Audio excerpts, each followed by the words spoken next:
All right, Donald Trump is preparing for his third arraignment in criminal court tomorrow, this time for felony charges that he tried to overturn the 2020 election. The new special counsel indictment accuses the former president of 4 crimes, including conspiracy to defraud the United States and obstruction of and attempting to obstruct an official proceeding.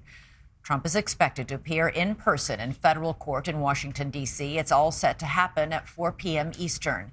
And what we're learning is we're learning more tonight about the judge assigned to the case, and that she has ruled against Trump before and is no stranger to January 6th defendants. NewsNation's Joe Khalil is live in Washington for us tonight. Joe, what do we know about this judge? Yeah, Elizabeth, Judge Tanya Chutkan, no stranger to January 6th. She's going to literally be presiding over history. No president before indicted for something that they have done while in office. And she has already sentenced dozens of people who actually stormed the Capitol on January 6th, giving them harsh sentences and not being shy about calling what they have done an attempt at a violent overthrow of the government.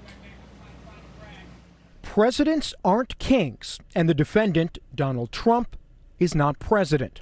Those words describing the legal limits on a former president's authority, written by none other than Judge Tanya Chutkan, the woman who will now oversee the only federal criminal case in U.S. history of a president indicted for actions he took while in office. Judge Chutkan, intimately familiar with the January 6th case.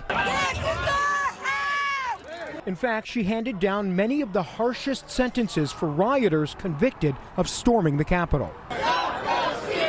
And she famously ruled against Donald Trump when the former president tried to block the January 6th committee from getting access to hundreds of White House documents and files from the Trump administration. It was that ruling in which she wrote her famous "Presidents aren't kings" line. Judge Chutkan's personal story begins in Kingston, Jamaica. Eventually, she moved to Washington, D.C., where she attended George Washington University. She enrolled in the University of Pennsylvania's law school and spent 10 years of her professional career working as a public defender. In 2014, President Obama nominated her to the U.S. District Court in Washington, where she's been ever since, presiding over a number of high-profile cases, none of which, however, rise to the level of United States v. Donald Trump.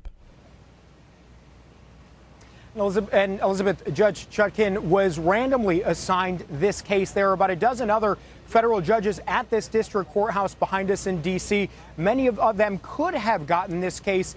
Others who've actually sentenced January 6th defendants as well have criticized Donald Trump personally in their rulings. One judge calling him a charlatan, others really critical of his behavior around January 6th. In this case, Judge Chutkan did not do that. She's refrained from speaking personally about him in his rulings, as now she is going to be the one to take on his historic case. All Elizabeth. Right. Joe Khalil, thanks so much. Thanks so much for watching. Go to joinnn.com to find NewsNation on your television provider.